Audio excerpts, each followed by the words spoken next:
Hey, you guys, welcome back. This is Richard Sachs. This is Lost Arts Radio, and it's one of our shows with inspiring guests to give you ideas of what's possible in your life in all kinds of different situations. And remember, if you've been watching the recent archives, at least a few months ago, we had a show on bees, and there was a lot of interest in that. All the comments I got were really extremely positive. It was a very inspiring show with Jacqueline Freeman. You can see that archive anytime you want to. It's there for free on lostartsradio.com or Blog Talk or any of the other platforms. You can't tell that anybody cared about it because we're totally shadow banned, but there's a lot more views than you can see counted there, and it was a great show. So I wanted to do more, partly because I'm always studying nature myself, and my feeling is from observing that there's consciousness everywhere to a much greater degree than we're led to believe. And the more you get in touch with that and start decoding it and see what's really going on, it gives you insight into understanding yourself, which is really critical for everything in your life. So I was looking for somebody who could talk to us more about bees, but not from a conventional point of view where, okay, this is the honey machine, and you put the bee in this square container and you give them enough to survive and you take everything else out that you can. And, if you can save money by feeding them sugar, that's great too. It's just a question of percentage of profit. And we want to come from a completely different place where taking the honey is not even an issue. It's not the point. It's understanding what you can learn from the bees. And there's not a lot of people running around these days that look at it that way. So we found one with Jacqueline's help, and this is Susan Knilans, and she's the author of a book called Animals as Teachers and Healers. I think that's Animals correct. As Teachers and Healers, Animals as Guides for the Soul, Right. Art, Wildlife. And that's exactly what we want to get into. So maybe a good place to start would be how you got to this point. You must have started sometime before when you were not even looking at these things, and what changed your perspective and got you to really look deeper into what we're told about things in nature and start to learn all this, and then we'll step up to the present and see what's going on now. Sure, thank you. Actually, I think I came down the birth canal with it. I think I came down with a frog in one hand and a puppy in the other. Wow, okay, so it's been a while. I was born in New York City, Queens, and lived in an apartment, and the only nature I could find was outside. There was one small tree, and it had the little square that you plant a tree in, so the square was dirt. Right. And I just sit there under that tree and play with the dirt. Wow. And was just mesmerized by it. That was the closest forest you could access. That was the forest, the one tree and a little bit of dirt. And as I grew up, I was always, carrying in something. Here's a cat, here's a bird, and my parents pretty much fed that. They were good with that. So when I'd bring home foundlings and try to fix them, repair them, release them, they were really supportive. And I was a shy child. I stuttered. I lisped. The lisp is gone, but I still occasionally stutter. Mm. And animals just seem so much more welcoming. Kids can be kind of brutal. I noticed the same thing, yeah. Animals were a safe place. And when I wrote years later, Animals as Teachers and Healers, a lot of the letters I got from people talking about how animals had filled that role for them. It was a sense of safety, like in difficult family times. Yeah. And so I always saw them as a sense of safety. And I guess because they almost, my love for them almost parented me. And because of that, I just became respectful and enchanted, and never saw them as beings to be exploited. And even when I was young, I found zoos troubling places. Uh-huh. Why do we keep them prisoners? Rodeos made me sad. So I was pretty much always like that. But in my earlier years, that was looked at as being quite flaky. Oh, Susan's friends are all off becoming lawyers and physicists, and Susan's working for a horse trainer cleaning stalls, or working at a humane society or a wildlife rehab center. And people thought that I was quite flaky. Mm-hmm. But it's funny, once I wrote my first book, it's like all those experiences fed it. And people honestly believed that that had been a plan all along, that I was going to work with animals, learn about them, and then write about them. No. Well, was that book prior to the one that I mentioned, that Animals as Teachers and Healers? No, Animals as Teachers and Healers was the first. And it was actually a New York Times bestseller, because at the time, people weren't talking about the depth of their relationship with animals. There were books out about dog training and beautiful animals and cats.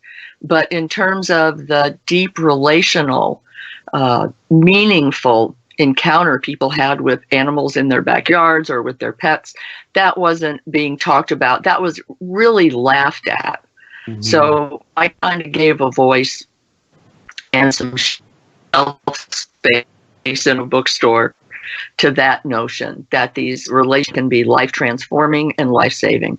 What year was that book written, Animals as Teachers? 1996. Okay, and I assume it's easy to find, right? Amazon and everything. Oh, yeah. Amazon's everything. Okay, but I mean, it's easy to buy at this point. Oh, yeah. Yeah, okay. They're all still, I think all of them are still in publication, but Heart in the Wild, I bought the rights back to that. Okay. Why don't you mention the other books, the titles of the other books, so people can look? Well, when the first book did well, of course, my agent wanted other books. So my second book was Animals as Guides for the Soul. And it just went deeper into the process of if you believe that animals are teachers and healers, then how do you start to bring that awareness into different areas of your life? So that was the kind of discussion there. And then I moved up to the Rocky Mountains, and I forget what the next book was that I was supposed to write, but the day I sat down to write it, my house burned to the ground. Wow. So then it was like, called up the agent, and I said, everything is on delay because I've got to find a place to live and deal with all this. Yeah. And when I came out the other end, I called her up and I said, I want to write about what nature teaches us about rising from the ashes. And someone sent me a quote. I think I even put it in the beginning of the book. It was, my barn having burned to the ground, I can now see the moon. So it was, yes, that burning was incredible. And then it became the reconstruction of my life. And so I wrote about it in terms of, oddly enough, the year that I wrote about it was the year that the Rockies were burning. So in 88... What state were you in, by the way? I was in Wyoming. Okay. And I was living outside of Jackson Hole. And I had moved back there after actually Animals as Teachers and Healers was published, because finally I had a job that didn't depend on the tourist community. So I was up there, and the park, that's when all the wildfires were just racing all across Wyoming all summer long. And so I wrote about the Yellowstone fires of 88, kind of in context with the own fire in my own house. Like, how did nature resurrect itself in the Yellowstone? And it was incredible, because actually another job I had was leading naturalist tours up into the Yellowstone. And I would have people on the tour bus saying, oh, it's such a shame, this burning, it will never be the same. How terrible that they let this happen. They let the park burn. And I was the one who had to teach them Yellowstone is a fire system. Many of the trees there will not regenerate unless they're in a fire. So I said, the year after, the park was more lush than had ever been seen, because all the green growth came back low. There was so much sunlight, right. So many creatures just bounded back. Well, it just got fertilized with the ashes too. Right? Absolutely. And all that wood fire, it was incredible. And so I saw the process of burning as being a positive thing. And that's what I wrote about. What was the name of that book? that was Heart in the Wild. Okay. Yeah, I just want them written down accurately because I want to read all of them. Oh, you sweetheart. Thank you. So, okay, so how did the progression after that happen, and which animals you were involved with and that sort of thing? Well, when I was writing about all of that, I was very much involved with all of the big megaflora and fauna up in Yellowstone. On my own properties, I had moose. I had 3 bull elk who wintered with my horses. Wow. Bears coming through, and all that big, amazing stuff. And somewhere right around in there, actually had a chance to do some radio interviews with Oprah. And I was telling her about,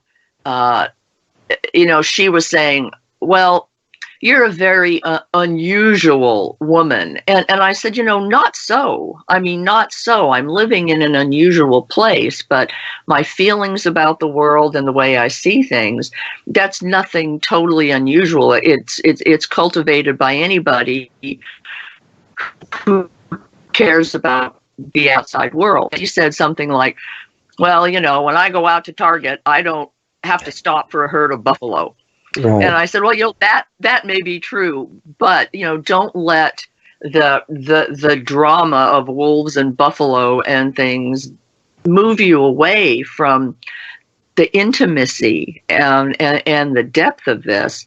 So years later, we left the Rockies and did many moves. I'm very gypsy. The longest I've ever lived in any one place since I graduated high school is the place I'm in now, and it's been 7 years. And previous to that, it was 2.5 years here, 1.5 years there, and I moved mostly within the West for jobs, for more opportunities, for things like that. And then we wound up here in Camas, Washington, right across the Columbia from Portland.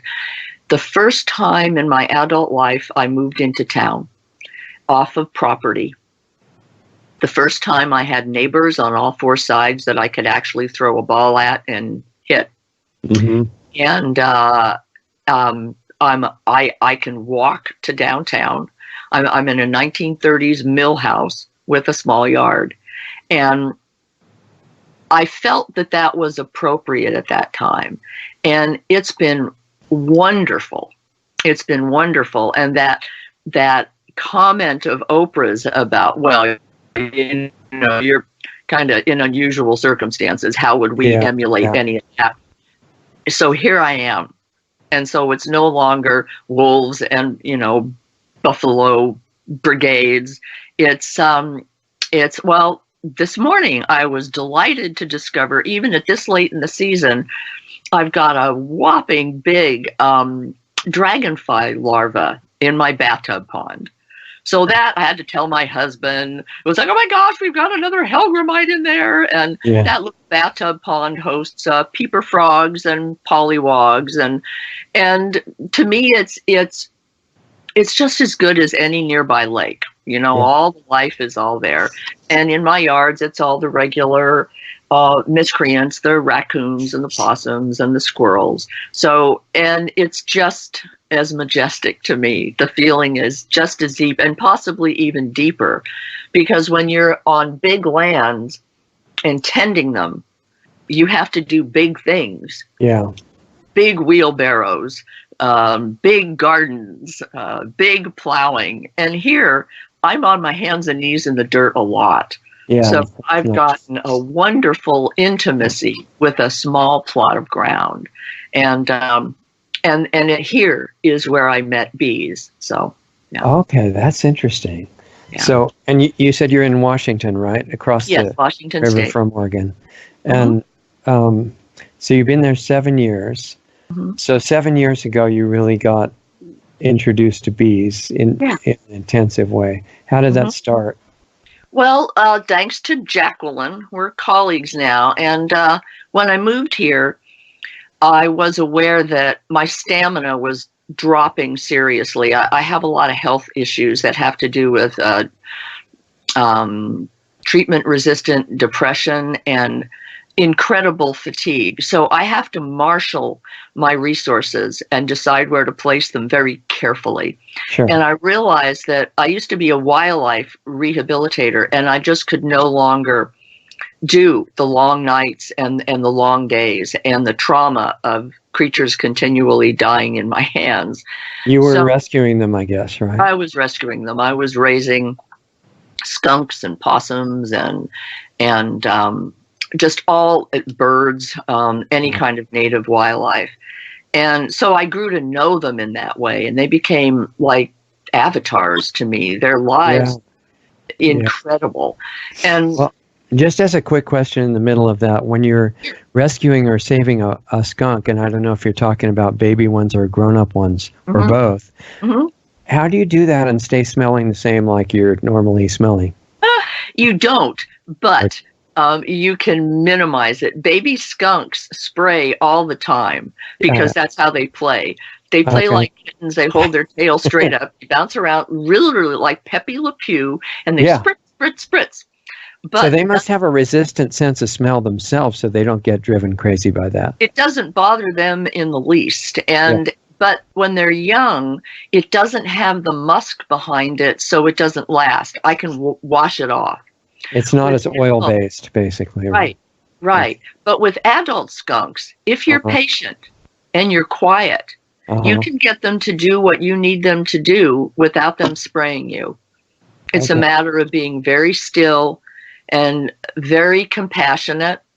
And I worked in a humane society with this old burly guy, Roy Griggs, and he'd go out on all these calls and bring home all the stray dogs. And one night, some woman called him that a skunk was in her garage and she didn't know what to do. Well, normally we call an exterminator for that because that was California, which did not allow you to release skunks. Wow, they don't even allow you to let them? No. If there's a skunk, it has to be dispatched because the rabies threat is great. So old Roy shows up at this woman's garage. They turn on the light. The skunk is sitting there. And bless his heart, Roy goes over to it and talks to it for a long time. And gets a little leash dropped around its neck and walks it out the garage. And the woman took pictures of it, and that's how big his heart was, and that's what you do. So and that's how perceptive the skunk was, not to run away or attack or anything. They're totally perceptive. I mean, all those animals are. Like when I've recovered possums injured on the road, they have more teeth than any North American mammal. They have what? Sorry, you cut out for a second. Teeth. Oh, okay. A huge mouth of teeth, and they're always pictured with their mouth open and they mouth teeth. Open. Right. That's their big crocodile mouth, and exactly. Very, very frightening to people. Yeah. But if you approach them, even when they're injured by a car and they're a big adult, I've never had to use gloves with even an adult. They are so gentle. When you touch them gently, you give them a little spoonful of yogurt and they're like, okay. And they just relax into your hands. I suspect it's not just the physical touching and yogurt. It's also they sense your energy. Yeah. Right? Definitely. Because if you came up with a lot of tension and fear and worry and stuff and gave them yogurt, they wouldn't buy it. I don't think. Exactly. And that's why the animals that I know seem so different than the animals many other people know, because I meet them in a different place. Right. Yeah. Pretty interesting. So that was getting too stressful to rescue all the dying animals and having some of them die and stuff like that, right? Yeah, and it was just too tiring. After a night of being up every 2 hours, I wasn't very functional the next day. Yeah. So I decided, okay, something has to change. I've got this yard. I will want to be carrying or doing or serving something because that's who I am. And I saw an ad on a meetup group for something called Sacred Bees, a workshop. Wow. So I went, and it was at Jacqueline's farm, Friendly Haven Rise Farm. And she had invited a apiculturist who was quite famous at the time. His name is Mikhail Joshin Tili, and he has 2 websites, and he's been working with bees for decades and decades. And his background was he was actually training to be a Zen priest. So his relationship with bees is not like most people's. Right. And we were with him for 2 days while he was just talking about the bee and their lives and the depth of their complexity and their mystery. And one of the little exercises he had us do was, there were 14 of us, and we stood kind of separated out in front of one of Jacqueline's beehives. And he had us to stand with our hands at our side and start toning certain tones. He'd start, we'd follow him. He did about 3 or 4 tones. And then he said, now we will wait in silence. And we stood there, and the hive came out. They just came out. Thousands of them.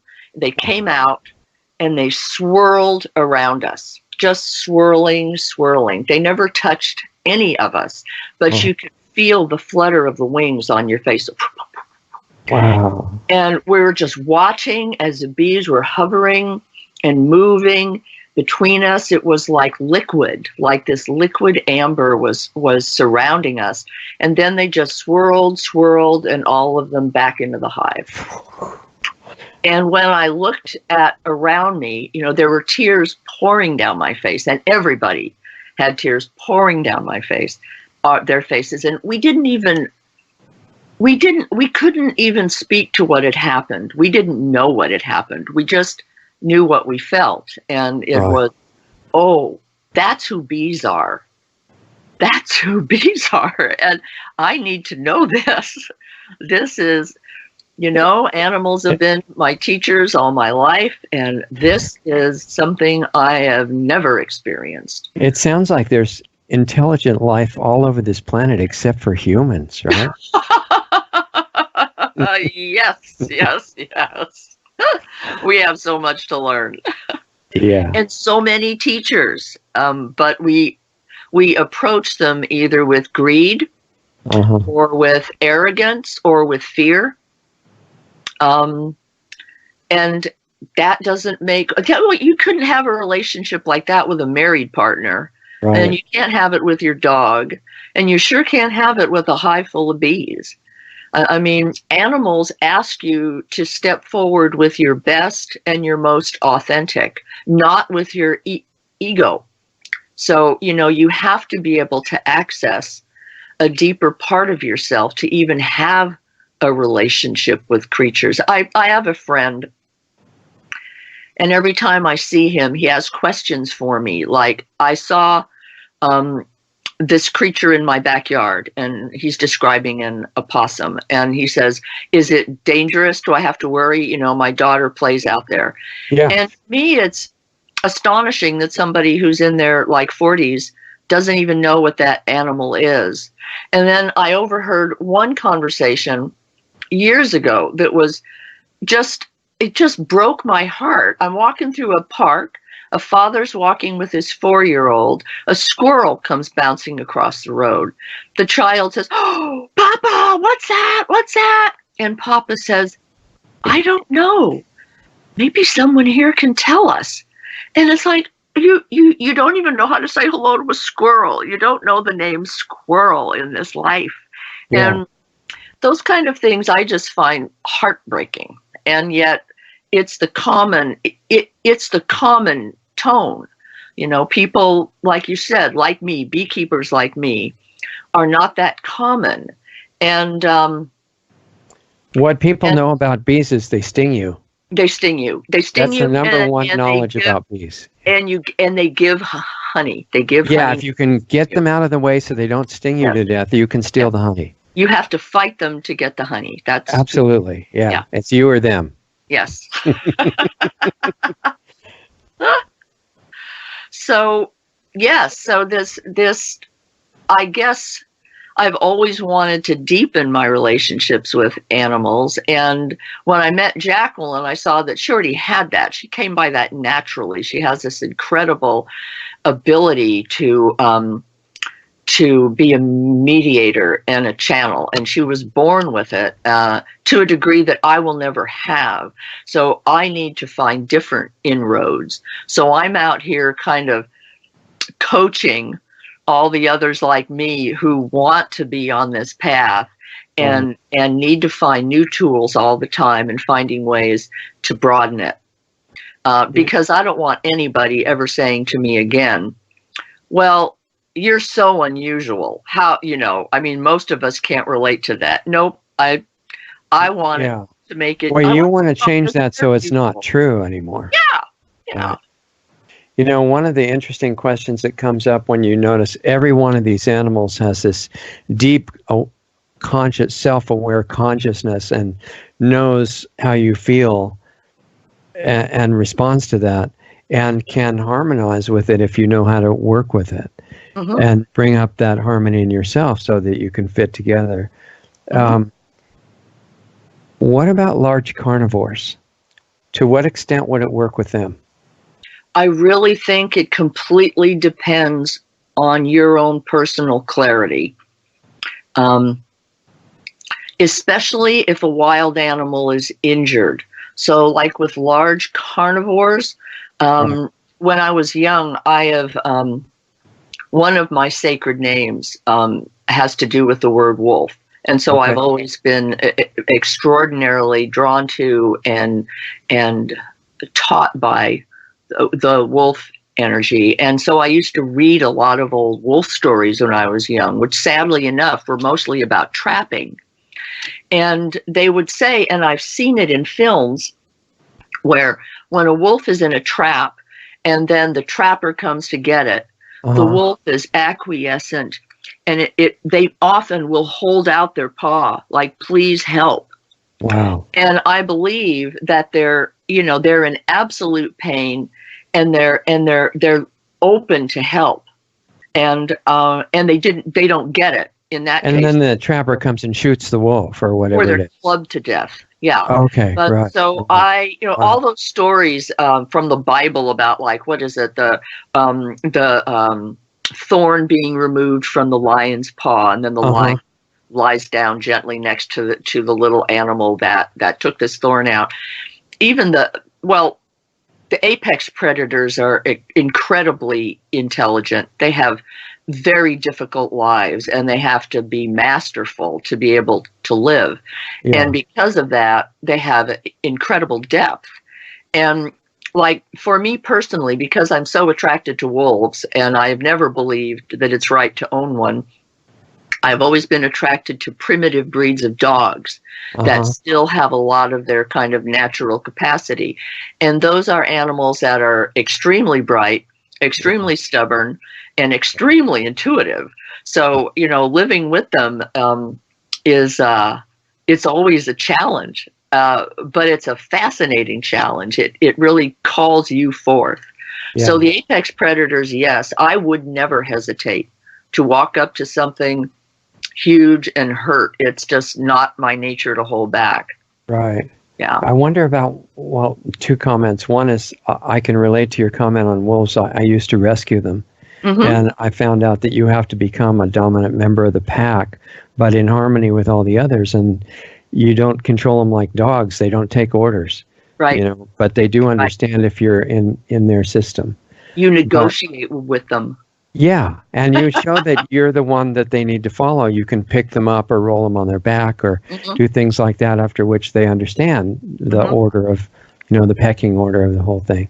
But what I was thinking of is a large predator in the wild that's not injured, that happens to cross paths with you. I wonder to what degree you could express some kind of a harmony with them and have it work out, especially so that you don't get eaten and stuff like that. Well, that was what I was going to say. The first thought that comes to mind is if they're really hungry and you are considered a food, then they will need to eat you. Right. But if you are accidentally crossing paths, you kind of, run into each other, then I think that kind of attitude would work well. If they don't want to eat you, they don't want to be hurt, because an injury to them can mean death. Yeah. So, there's a kind of, here we are, are you a danger to me? No. Okay, then. So you want to schedule your meetings when not at meal times. Exactly. So we went back to where you went to Jacqueline's event, right? And what happened from there? Well, then I just started taking all of her classes, and then I had an experience where I finally got to have my hands on bees, because when Jacqueline teaches, she teaches about bees. She doesn't go into her hives and open them up and show you bees. We don't like to disturb the bees just to teach people. Okay. So I was asked if I'd be interested in helping remove a large colony of bees from the eaves of a church. And they'd been there for a very, very, very long time. Wow. And it ran the whole length of the church, like over 100 feet long. Wow. And I came along to help. My last experience with bees had been being stung on the foot when I was a 6-year-old, and I blew up like a balloon, so I didn't know what to expect. But I borrowed a beekeeping jacket and showed up, and the church was huge, so the men were up on scaffolding. They were going to be removing the hive, literally comb by comb. And they said, okay, wow. Susan, you wait down there, and we are going to lower buckets to you. And they will be, some of them will be just honeycomb, and just set those aside. The bees will be on them, just leave it. Right. But ones are going to come and they're going to have brood. They're all little sealed, little brown patches. That's brood. And you're going to need to take those and put them right side up. You got to figure which is right side up, and tie them onto a little wooden strip and set them in a hive.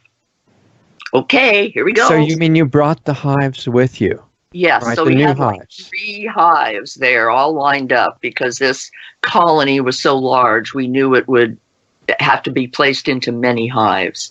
So I'm there, and the bucket comes down, and I'm like shaking with excitement. My gosh, this is really going to happen. Right.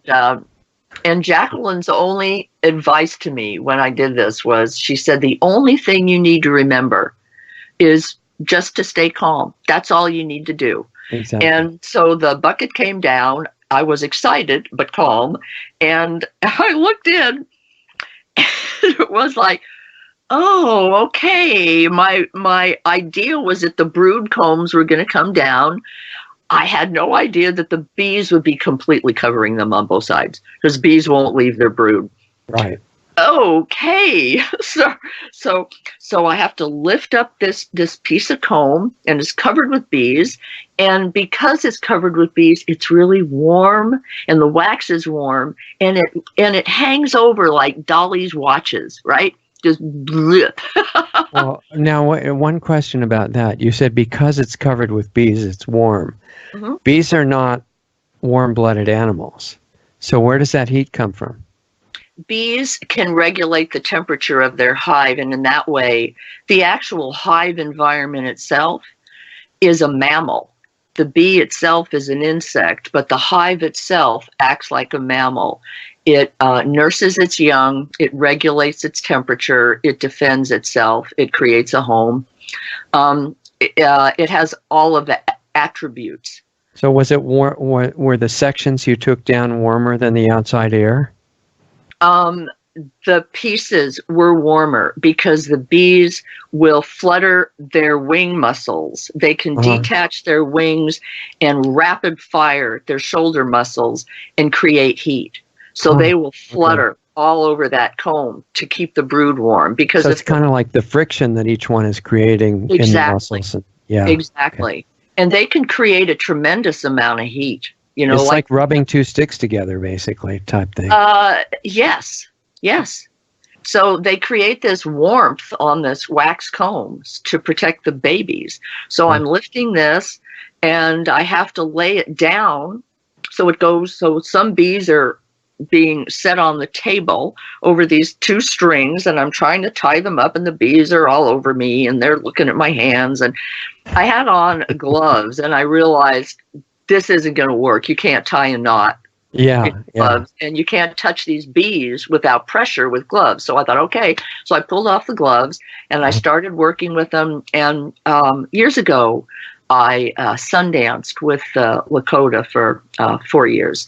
Yeah. And I started singing Sundance songs for the bees. Is that where you hook these metal hooks into your chest and it pulls on your skin? And Yeah, but I did it. I did the scarification on my wrist, so I've got the scars here. Okay. And Okay. and the women don't attach to the tree. The Sundance chief takes the pegs in your wrist and just rips them out. I see. So, Okay. so I was singing the Sundance songs just all day to these bees.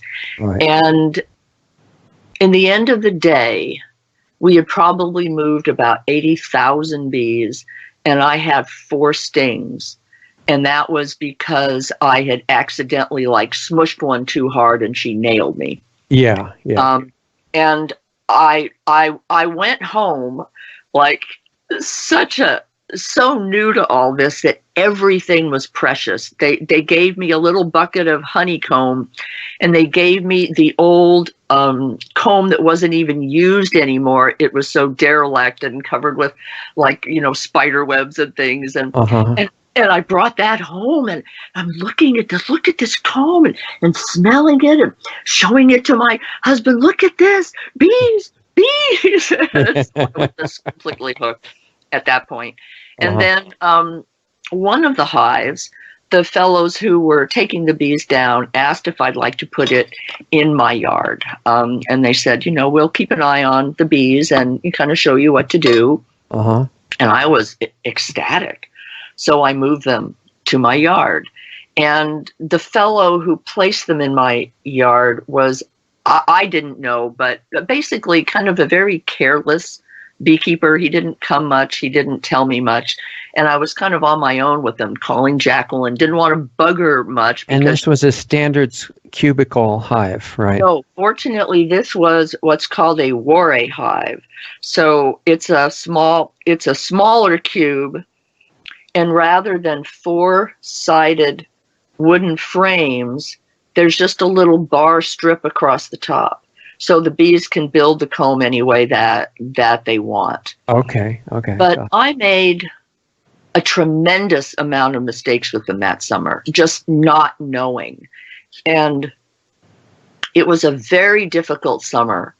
And, there was a divorce in our family, and our stepson came to live with us for 3 months with his child, a grandchild now who was 3. And I was having a lot of problems with my medications. I was really struggling. And then, moving into this house that had to be completely rebuilt. It wasn't livable when we moved in. So there was a lot of work that had to be done. And so there's all this chaos and tension. And meanwhile, I'm trying to do best by the bees. And I don't know what the best is yet. Even as much as I've studied and looked, when they really show up in front of your face, it's almost like you have this total amnesia. Like, who are you and what do I do? Right. So in the very end,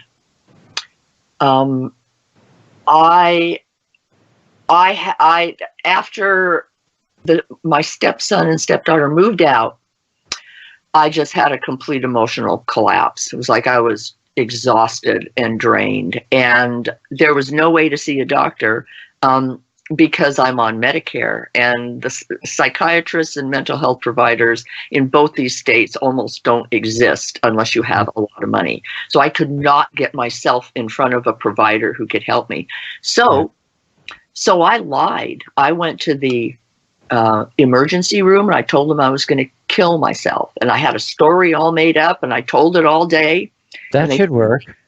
Yeah, that was it. It puts you in another category, right? So they have to try to help you. They had to try to help me. So they put me in a lockdown facility for a week, which to me was like a bed and breakfast. I got fed, I got to rest, and I got in front of the doctor. And so he shifted my medication around. And then when I was stabilized, I came back. I was gone a week. The first thing I did was I ran up the hillside to see the bees. Are they okay? Yeah. Are they okay? Yeah. And I saw coming and going from the entrance. I thought, oh, they're okay. And I ran up, and it was yellow jackets coming and going. And the hive had perished. Wow. And And I just wept in front of that hive because I knew the failings had been mine. I thought the failings were mine. Yes, I did a lot of failures, but I've since learned also that cutouts are really hard on bees. They're really hard on bees. Also they don't have a queen, right? Well, they didn't, but if they had eggs in the hive, they would have tried to make one. And I believe that they probably never made one. And that was why they slowly just perished. Yeah. But when I sat with them and felt so bad, and I said, what do I learn from this so that I don't repeat this, and that this wasn't at such a cost to you? Right. And the thought that came to me was, it's not true that you're never given more than you can handle. Sometimes you're given too much and you don't become stronger for it. You break down and you just try to get by, and that's the best that you can do. And sometimes that has to be enough. Yeah. And the message to me was, to never let myself break down that far, because there would be a point from which I would not come back. So it's like, be very careful with this and be mindful. Take very good care of yourself, because otherwise things will land on your plate that will be too much for you to bear. Right. And if you don't take care of yourself, how are you going to help anybody, human or otherwise? Right. That's why my whole health quest is about, I want to get my stamina strong so I can serve more. I mean, there's so much that is out there to do that I don't in doing. And humans are such slow learners that, instead of having that question at age 2 or whenever we need to, start applying it, we wait until things get really hard. Yeah. It's almost a constant pattern. Yeah. But then whatever you learn really sinks in, though. Yeah. When they're hard lessons like that, you never forget. Yeah. So you must have got some more hives, I guess, right? Some more hives. So after that, I decided that I would bring home 3 hives of my own. So Jacqueline gave me 2 of her older ones, the little Warray square boxes, and I bought one. And that first summer, I went out and did my first swarm collecting. I went out and found, was called about, in the springtime, bees swarm. And conventional beekeepers, a lot of them have this belief that they swarm because the hive gets really crowded. So once it's crowded, then the bees have to go off and swarm. And it's bunk. Bees know exactly how much room they have, and they will work it accordingly. A swarm is their reproductive impulse. So whether they have room or not, if they have enough stores, and if the hive knows that they're healthy enough to have a baby, they will send out half of the hive with the old queen and go find a new colony, and now we will be 2. So those normally wind up in big balls that look like hanging pineapples, off a tree limb or a parked car or a fence. And so I would go out and gather these and bring them home and, home them in my hives. And they're not on something, right? They're just on each other. They're on each other. I don't know how they do that, because it's, you will look at a swarm that's hanging off of a single branch. Yeah. And it's those initial bees across the top that are holding the whole thing, holding on to them. And they must have the strongest little fingers in the world, because they're supporting that whole hanging mass. And I think the biggest swarm anybody weighed in Portland a couple of years ago was 14 pounds. How big across is that? Is that like a couple of feet or something? Yeah. Okay. That would be like something. Let's see, what type of ball? Considerably larger than a basketball.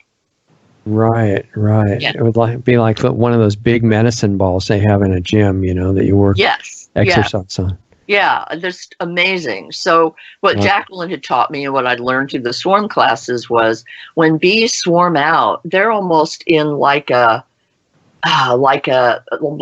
ecstatic trance state. So Okay. they're coming out, they're loaded with honey. They're so full, they almost can't sting because the bees have to turn their little bellies up to sting you.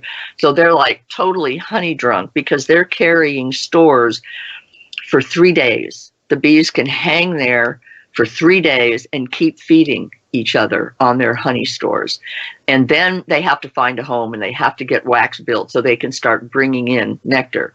But hanging there like that, they're very still, they're very calm, and they're exceedingly gentle. Wow. And you don't need any kind of gear to collect them. You just, my bee suit on a swarm is a tank top, shorts, and barefoot. I mean, Wow. you just and if they land in a difficult spot, like a fence or on a wall. I had one landed like a big patch right on a garage wall. Well, you can't clip them off and put them in. And I just use my hands. I just learned how to just scoop them in my hands and sing to them and place them in a bucket. So you don't pull the ball off, right? No. You lift it. Well, if it's hanging from a branch, the kindest thing to do is clip the branch and take the whole thing and set it into a bucket. If that's not an option, then it's literally just a very gentle scoop, one by one, and you can scoop a whole hive up like that. So the scooping is taking the pressure off the ones holding by their fingers, right? Yes. So they realize, there's no more weight, and they let go. Yeah.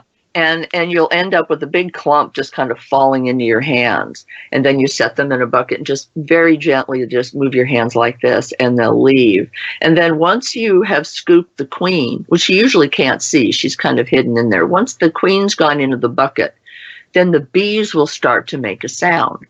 They'll be sitting in the swarm, and all of a sudden they'll start going, and if you put the bucket up next to them, they'll all just start walking in. It's like, there's the queen. Now we know. Here we go. And they'll follow.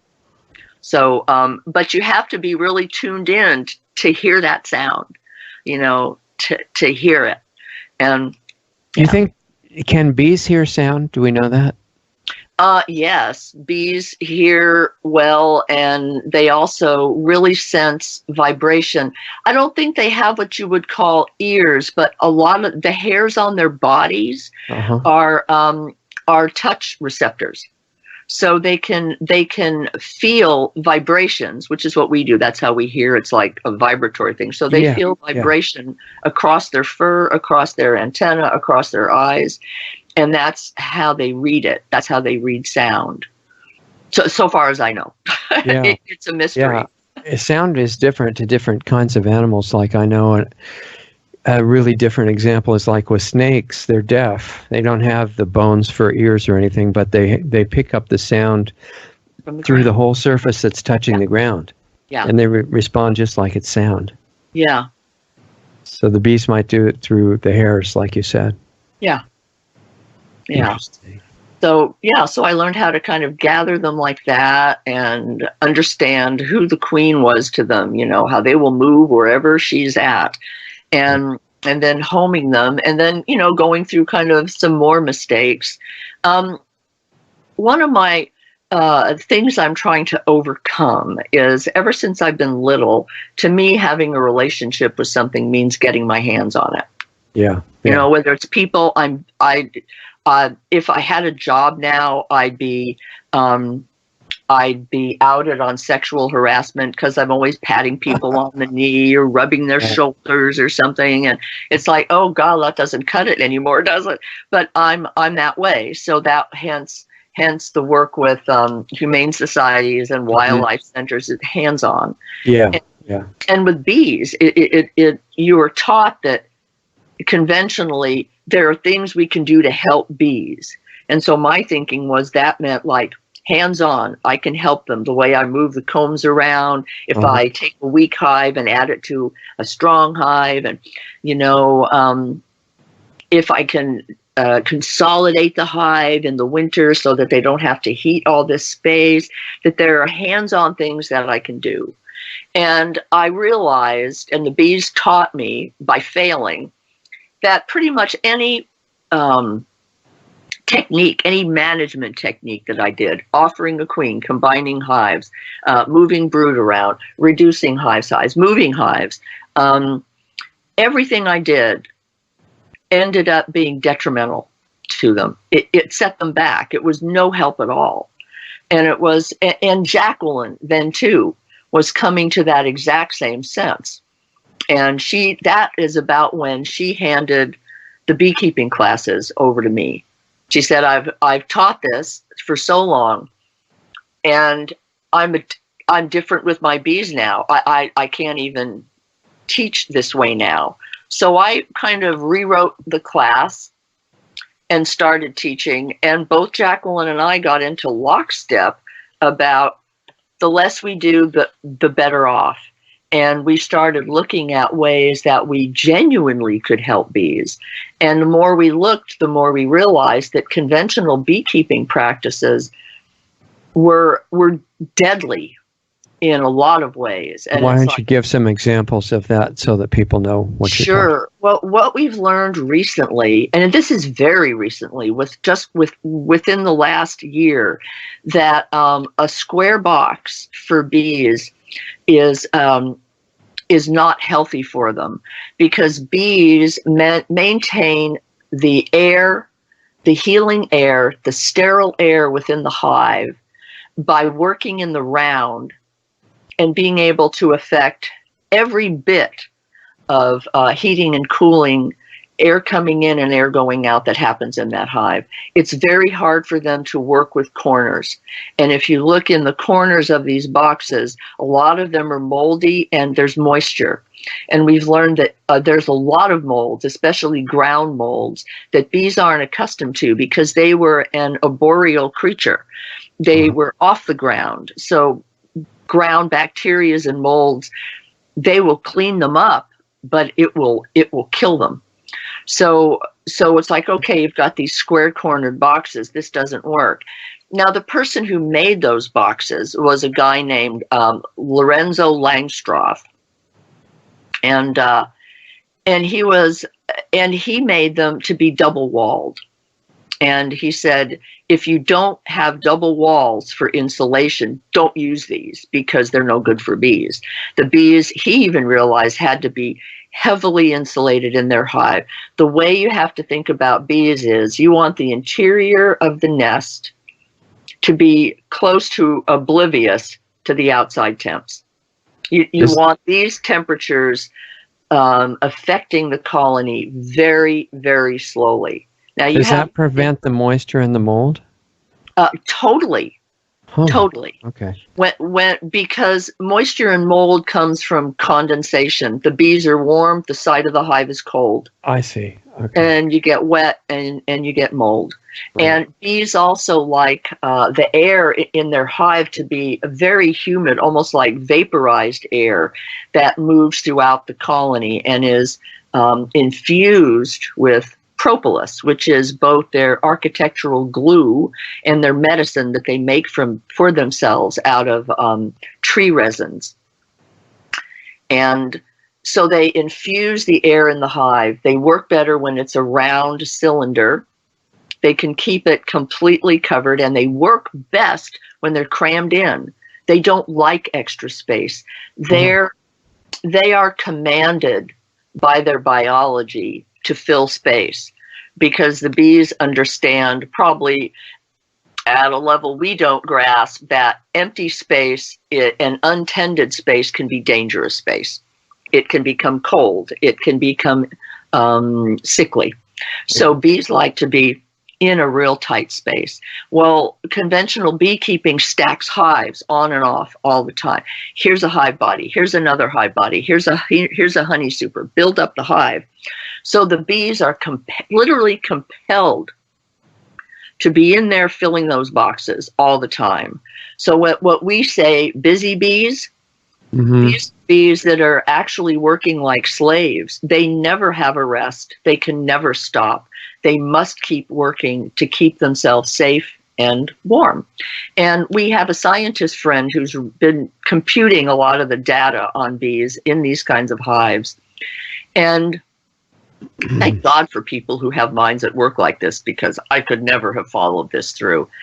Through a long series of equations, he has ascertained that it takes bees 20 million hours of bee time to fill one of these boxes with wax and honeycomb. Well, how can you do that without a million bees? Well, you're doing it because the bees are being born to the tune of around 1,500 a day, and they're dying in the field about 1,000 to 1,500 a day. So it's constantly pumping in new, constantly pumping in new. But in those hives, you know, they're always being stacked, the bees only turn to self-care when most of us do, when you have some extra time. I have time for a bath tonight. I have time to put my feet up and rest. Well, in those boxes, they never rest. And so all of their higher qualities can never come forth, and all of their healing qualities can't. They stop grooming each other. They stop picking on mites. They stop building up the propolis walls. They stop all of that because they have to get that box filled. So it's economics versus what they were designed for, basically. Right? Absolutely. Okay. Absolutely. And I don't know what's going to happen to commercial beekeeping. Last year, they said that, you know, the national numbers were that 40% of managed hives were lost across the country. So I don't know how people with 1,000 hives can keep incurring those kinds of losses and stay in business. Well, I mean, and besides the possible mismanagement, like you're saying, for the square, you know, cube-shaped hives and all that, they're adding the EMF pollution, which is deadly to all life forms, even trees. Yes. And they're about to really ramp that up, and they've got the GMO pollens around, which create cancer in the higher animals. And probably hurt the bees. And for the bees and the insects, you know, I don't know if you read the recent studies. They estimate that the insects in our yards face a pesticide load 50 times greater than they did 50 years ago. Yeah, and 50 years ago was really bad too, and it's just gotten much more extreme. Yeah, you know, and so, you know, those are so when I teach a class now, my whole class has become, what do you do for bees to keep them as stress-free as you can? That's the only management thing you have to consider. And basically it's offering them a very secure, insulated nest. We don't buy bees. I don't support the buying of bees. It just moves pathogens cross-country. The bees are weak. They're sick when they get to you. And that's no way to have a successful hive. So all of our students go out and get swarms. I share my swarms. So we take wild bees in and offer them a home. And if they need to be fed, we'll feed them honey. And that's pretty much what we do for them. And then we just sit back and wait.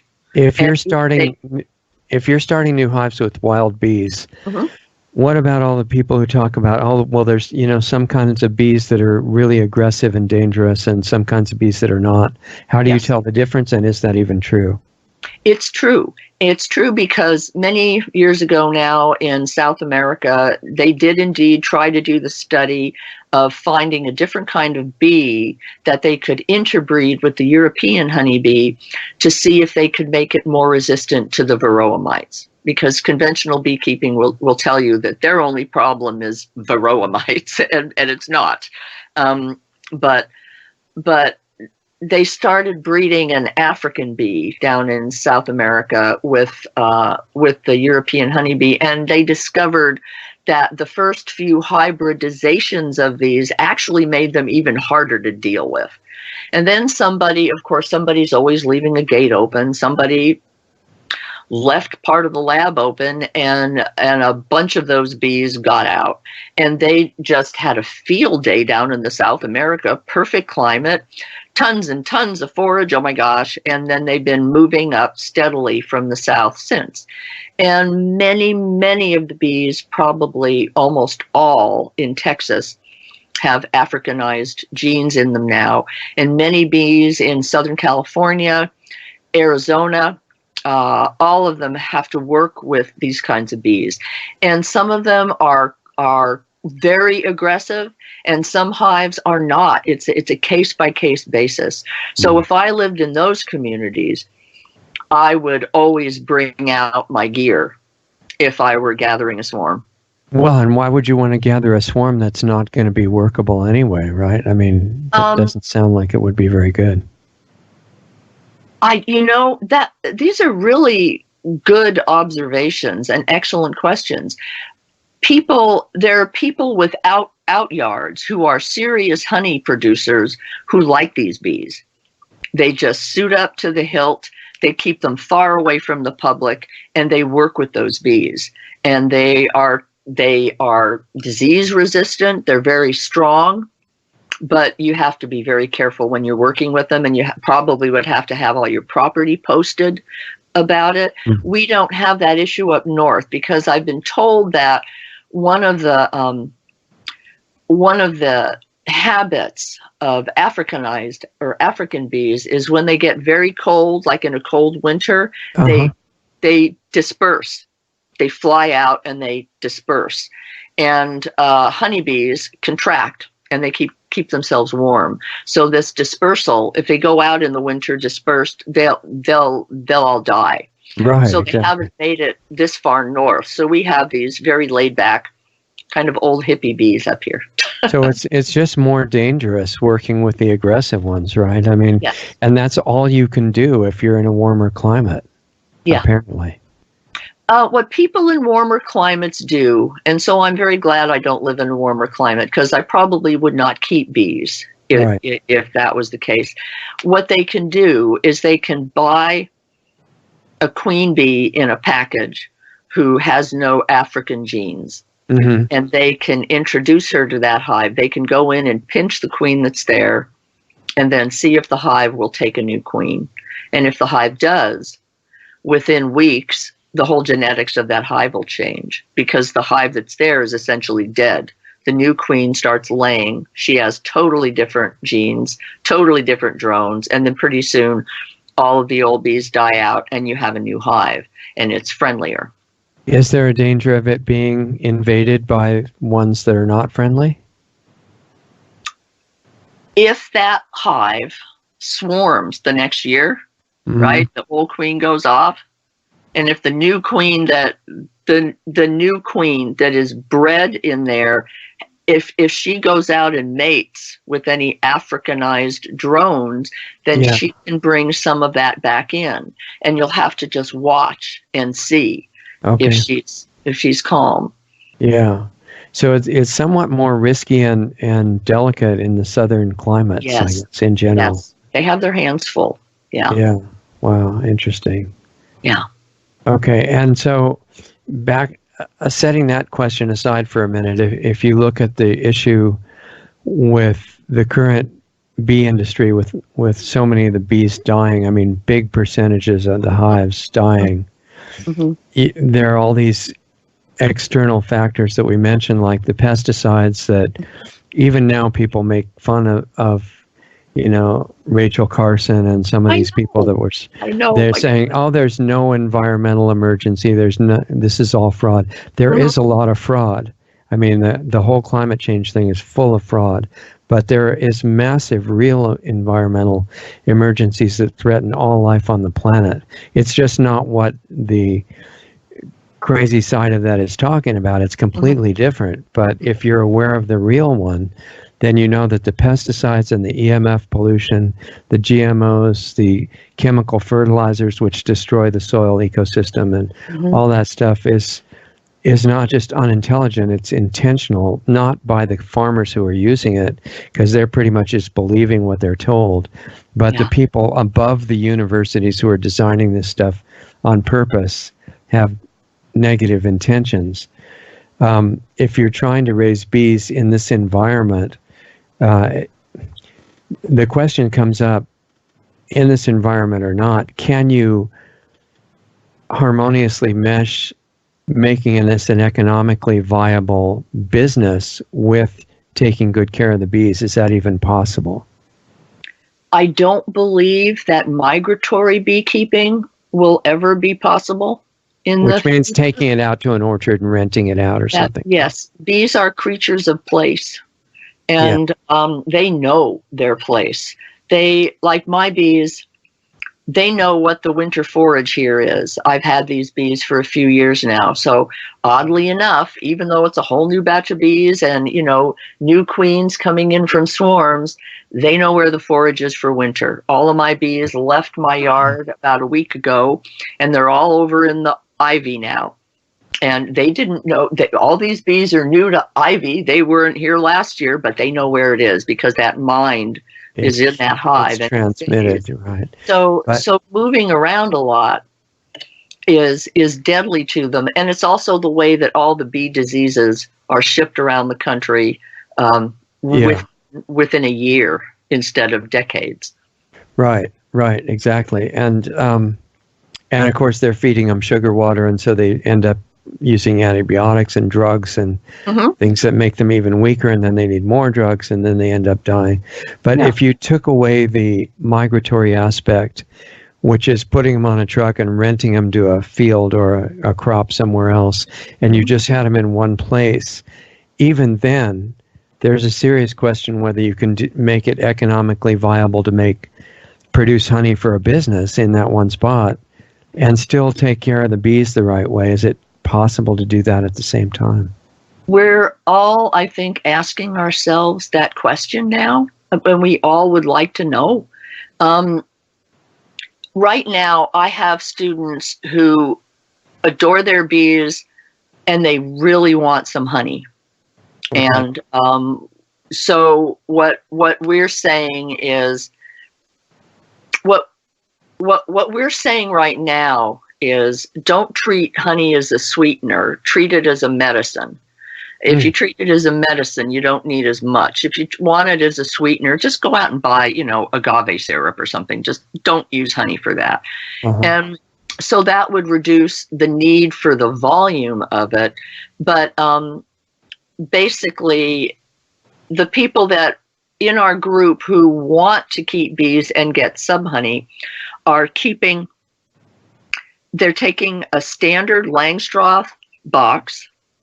They're putting a round, tubular, what would you call that? A sleeve inside the hive so that the corners are all gone. It becomes round, and you pack all the way around that round sleeve with straw or wool so that the hive becomes heavily insulated. Now the bees have this space. You put the small little wood strips across so that they can have that whole area sacrosanct. Then you can put one medium box above them. It's a medium box from a standard hive is about that tall, just, like 4 or 5 inches tall. You set that on top and let the bees fill it and say, if this is a good year for the bees, I can take that honey next spring. Is that top section insulated the same way or not? The top section would also be heavily insulated across the top and down the sides. And you've got the tube extending into it from the bottom? No, you've got the tube that goes up to this one portion, and then the box extends out the sides. So the box fits the box. So right? How do you insulate that top section? The top section ends up completely insulated with the honey. Honey is very insulative. Okay. Or you could also strip outside insulate that one box. But if you, basically we would then leave that box and wait until the next spring. Yeah. And then next spring, just before the big flower blooms start, you can take that honey because the bees can replace it back. They've got time, right? They have time, and all the flowers are just coming on. So that is taking some. And if they've had a rough winter, you wouldn't take it at all. If the bees are having a hard time building up, if the numbers have dropped considerably, if they don't want to swarm because they're small and they're coming back whatever happened to them during the winter, then you wouldn't take the honey through the summer. You'd say, this is a year where I'm not taking it. So the current massive honey industry is really not viable, according to what you're saying, with, being able to produce massive amounts for the public market. Yes. That way. Yes. And it would be even more so with the question of this huge industry that is selling pollen. Yes. There's no way to do that and take care of the bees, right? Not really. Not really, because basically what you're doing is that's stealing from the babies. That's the baby food, right? Yeah. So when it knocks off the little pollen blocks, it's like, oh, how sad for the bees. They were out there how long packing that stuff while they come home, but we just take it. Yeah, and it kind of scrapes it off as they go back into the hive, right? Right. And then they can take it out of a trough or something. Yeah. So the bees never get to have any use of it. Well, you can get even more extreme, the sale of royal jelly. Right? I mean, how are they doing that? I think I'm going to say that I'm not sure. I think that they take it from queen cells. I think they have the bees produce a bunch of queen cells, and I think it's taken from that, but I'm not sure. Those extraction industries for honey and wax and propolis and everything else. Just so totally against that. Right. I just stay away from it. I don't even have to know about it to know it's bad. I mean, all these little pieces of information, I see them as clues to envisioning a system where total harmony is possible. Well, Rudolf Steiner used to say about bees and honey that he said honey should never be sold. He said it is so precious that you could not possibly put a dollar value on it. It's remarkable. And basically, honey is to be shared among neighbors. So that goes back to backyard hives, when everybody had a hive or two, right? And you harvested a few combs of honey here and there, and you kept your bees. And that was the beekeeping system. Those big square boxes enabled us to stack and haul bees and grow the hives massively tall. And that became commercial industry. Yeah, and I'm not saying anything about money being bad. I don't believe that for a second. But how you make the money is critical, right? Yes. And also, when you're taking care of the bees, you don't use the boxes anymore, right? No. So why don't you talk about how you changed from keeping them in boxes to what you're doing now? Yes. A few years ago, I discovered the notion of straw hives. And I started looking into them. They're called skeps. They're the thing that's shaped like that, like a standard, like, I don't know, you'll see honey servers in that shape. It's a real symbolic shape, I think. Right. It's kind of a narrow dome type thing, right? Yes. It's kind of a lumpy pyramid without corners. No edges, right. And so I discovered those. I was fascinated by them. They didn't exist in this country, and I spent several years learning how to make them. And I turned all of my wooden hives, my square boxes, into planters. So they're now herb gardens and things. And I put all my bees in these woven hives that are like 2 inches thick, and the insulation is incredible. They're that round shape that the bees like. They're small, so the bees can totally fill them. And I place these on top of something that our group calls an echo floor. When bees lived in trees many years ago, and they lived with up to 8,000 organisms and creatures in the hive with them in that nest. And these were considered beneficial symbionts to the bees. And they included certain bacteria, let's see, mushrooms, mycelium networks within a tree, these little creatures called book scorpions that would climb on the bees and pull off their bee lice and tend them. That ants move in, pill bugs have moved in, earwigs have moved in, wax moths live down there. And then if the comb becomes really funky, the wax moths will go up and work the funky comb, and the bees will allow it. When they're done, the wax moths will move back down. So I have a whole nation of symbionts beneath each hive. And in a box hive, that doesn't exist. The bees have been taken away from their village. So our club says, whatever kind of hive you have, you can always put one of those boxes on the bottom. Even if you've just got a standard Langstroth box, you can put another box on the bottom, fill it full of mulch, tree bark, some straw, and leave it alone, and leave it open to the bottom of the hive, and that will help serve the bees. And you can take that square hive. If you don't want to put the round inside of a standard hive and pack straw or wool around it, you can still put hard styrofoam panels on the outside and on the lid. So you will definitely have a whole lot more insulation, plus all the helpful village down below. That's one small step that you could do, and do nothing else and see if that worked. It's there are ways to move from being completely human-centered in your care of bees to becoming completely bee-centered in your care of bees. It's a nice wide band, and you can walk it slowly or as swiftly as you want. So what is the dome-shaped hive, the woven hive, set on again? What's the base? Some of mine are set on just square boxes, like a box with a top and a bottom that the skep can fit on. And then I cut a hole in the top of the box that's maybe that round. And I put the skep over it so the bees have access, and the creatures down below have access to come up to the bees. Is it on the ground? No, we teach that bees should never be kept on the ground. They're not a ground creature. And here in the Northwest, we have really damp ground. So all of our hives and our clubs are on tables, at least on tables. And some with a box full of mulch or something under the main step. Okay. Yes. Okay. Yeah. Okay. So you've got kind of this like two-sided, this combination of this bottom box and this upper hive. Okay, so let's look for a second.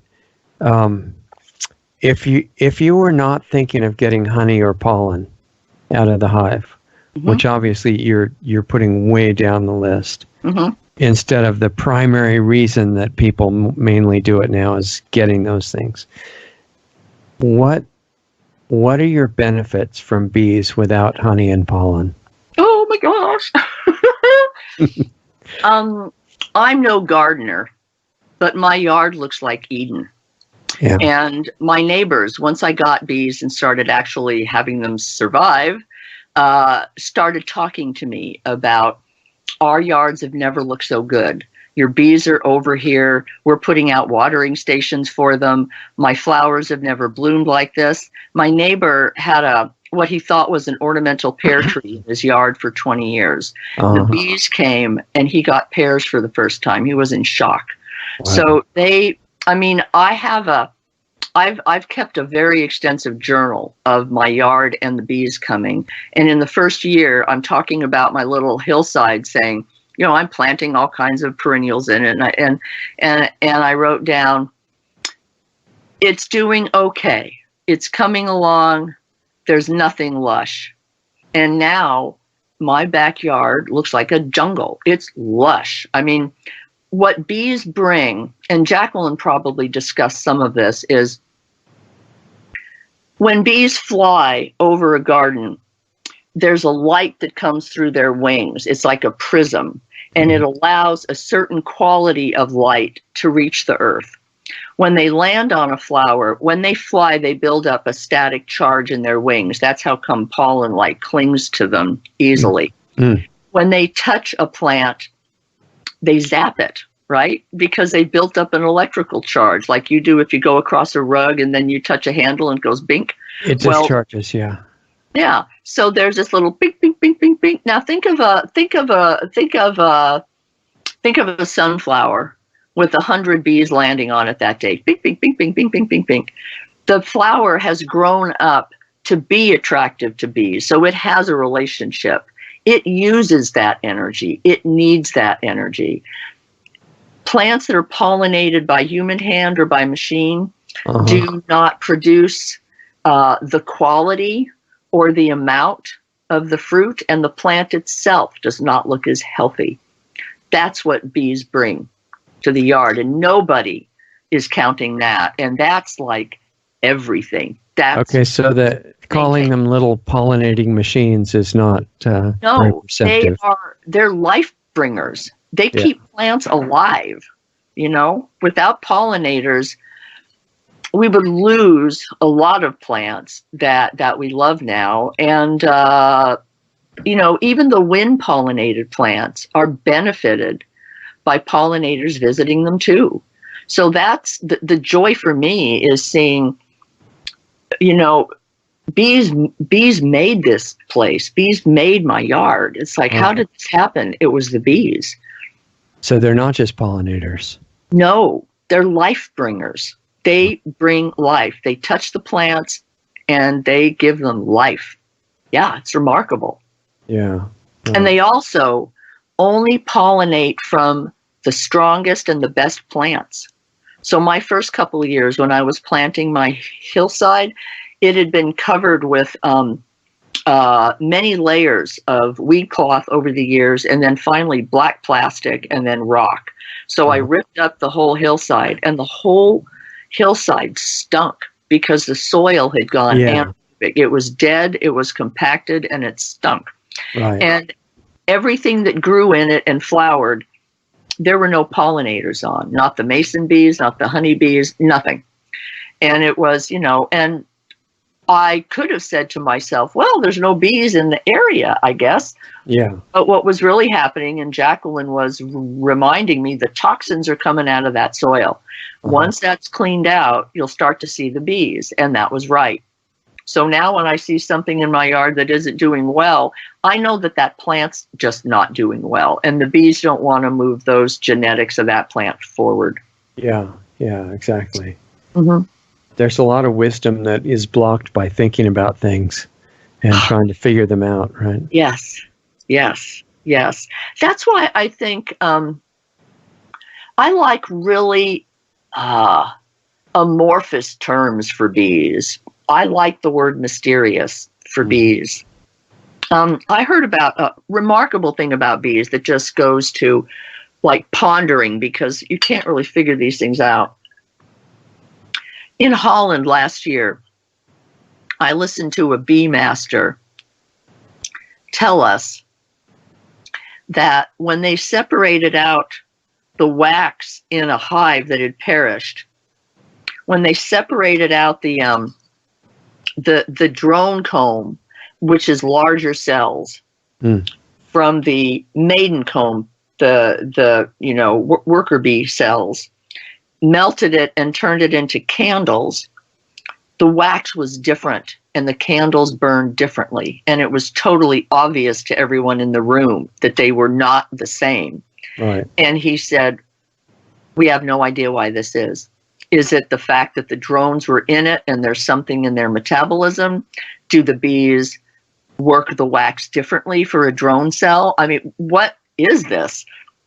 And so I think that there's so many mysteries that exist, and the human field is so limited on what we can actually even imagine. Right. That our imagination doesn't extend to the wonder of bees. For example, years ago, somebody told a story about I read this, that they just discovered a new use for seals with their whiskers. So they thought that the whiskering, helped them like negotiate tight places or something. And somehow they discovered that in cloudy, murky water, something in those whiskers allows the seal to perceive every fish or creature that passes in front of it to the whiskers, and the whiskering will tell them how big that creature is or how small. So if it's something like a whale, well, we're not going to take a bite out of this thing.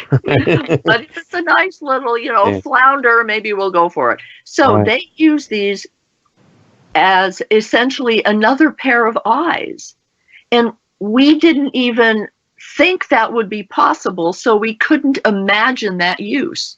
Yeah. So I wonder how many things that animals are doing we have absolutely no imagination for, just none. And they're doing these remarkable things in the world that we're sadly, pathetically oblivious to. Right. Probably almost everything they're doing is in that category. Yes. Because they couldn't survive otherwise. Right. Yeah. Yeah. It's just the thing that humans can't imagine is that they don't know everything. Yes. And I think, okay, I'll run this one by you.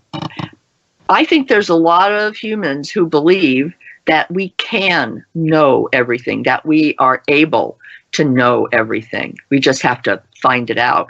I don't believe that. I mean, our brain is great and wondrous and all, but I don't believe that. I think there's stuff that is just simply beyond the possibility of our ken. Well, it's beyond the possibility of the intellect to figure out, but I think we have other faculties where that harmony doesn't belong only to bees and other animals. We could have it too. It's just, when you connect to that, the awareness that comes in is not stuff that you have to figure out. Yes. Yes. That's why these days with my bees, it becomes hard to explain sometimes why I do what I do. It's just, this works for them. Well, how do you know it works for them? I just know. Yeah, well, it's like being asked, how do you know the sky is blue? I mean, talking about before the chemtrails and everything. Yeah. you look at it and it's blue. It's like right there. Mm-hmm. And I think that's a really deep way of knowing something, and your eyes are not your only perceptive faculties. Yes. In fact, they're probably in some ways more of a deceptive faculty, huh? They really can be. Yeah, but there's something that humans have as a way of knowing that has nothing to do with the intellect, and it doesn't have the same limitations, allowing us to fit into the harmony of everything, which we kind of got obviously disconnected from, right? Yeah. And bees embody it as a unity consciousness that's just incredible. And I think that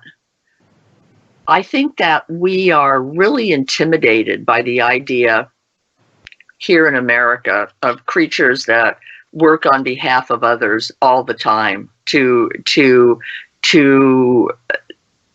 the extent of their entire life.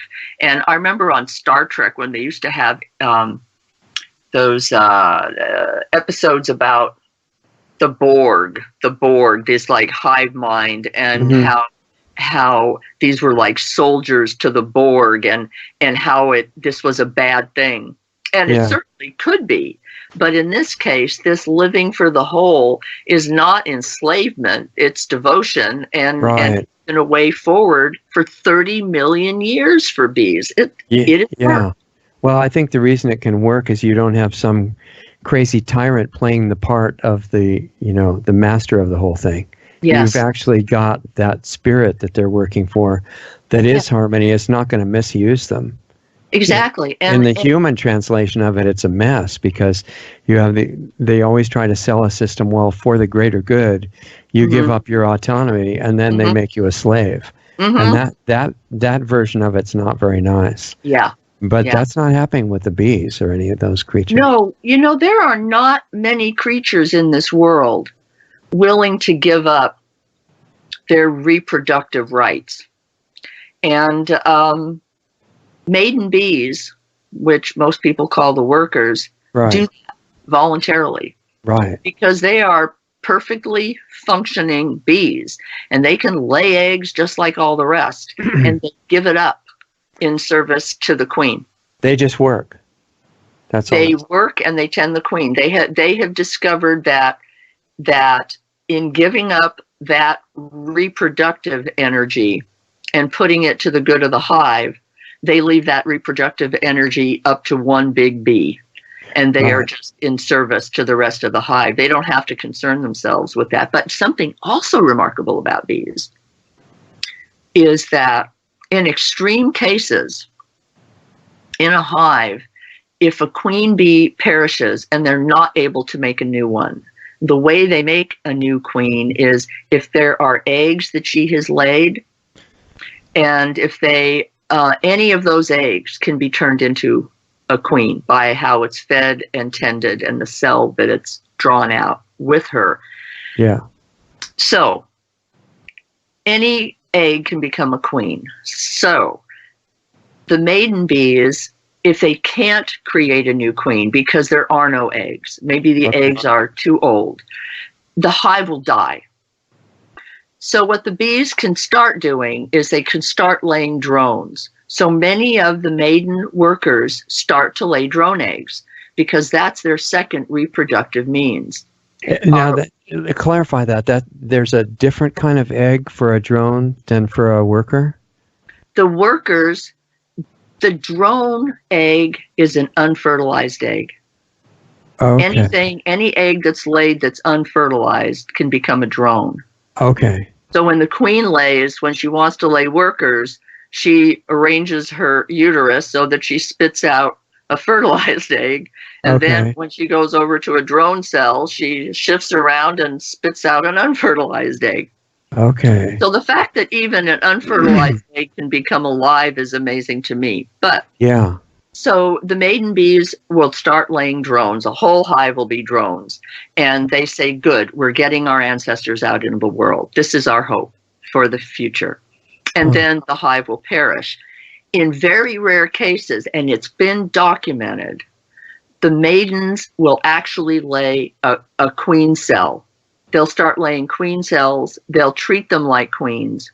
And they can hatch a fully functional egg-laying queen out of an unfertilized maiden egg. Okay, so this is the insect version of the virgin birth. Yes. Isn't it remarkable? I mean, maybe that's where the idea of the virgin birth came from. Somebody watched bees. Yeah. Bees. There are certain insects that are capable of this. It's like in desperate straits when there's no hope. Only happens when there's no alternative. Yes, and the study that I read about it, which was the study over here in the States, was conducted by a woman named Dee Lesby, and she speculates that because the bees now have been so domesticated that you don't see this happening very much at all, but that perhaps it happens more than we would think in wild stocks of bees. But that's just plain remarkable. And so what else are these beings capable of that we don't honor them for, that we're not just in wonder about? Right. How do you know these things and not be just your jaw hanging open all the time? I just don't get it. I think people who have no feeling for any of this are not human anymore. Well, I mean, maybe underneath all the densifying programming, they're human, but it's buried. Yes. And, so it still could potentially come out. Yes. But it has to be dug out somehow. It's like a fire has to be lit. Something has to be lit within the heart to start a warming, because the idea that you could look out the window at a beautiful natural scene and just see it as aesthetics, you've lost something so fundamental to the human experience that I just find it tragic. Well, and you're talking about the state of humanity as a whole, which is why the fate of, the whole biosphere, including humans, is hanging by a thread in many ways right now. Yes. I think it's at the bottom of it, it's because of what you just said. Yeah. And when you were describing the worker bees being so selfless, I would just see it a little bit different in the sense that I think they're doing exactly what they most want to do. Mm-hmm. They're not sacrificing anything. Right. That's what they really enjoy. Yes, they don't feel enslaved. And what some of the phrases that we use to describe happy bees is that they have heart. They have heart. And when something tragic happens in the hive, like they lose their queen or diseases rampaging through them, the bees have lost heart. And you can see it and you can hear it. Their sound changes to almost like a groan, like a groaning sound within the hive. And it's like they've lost heart.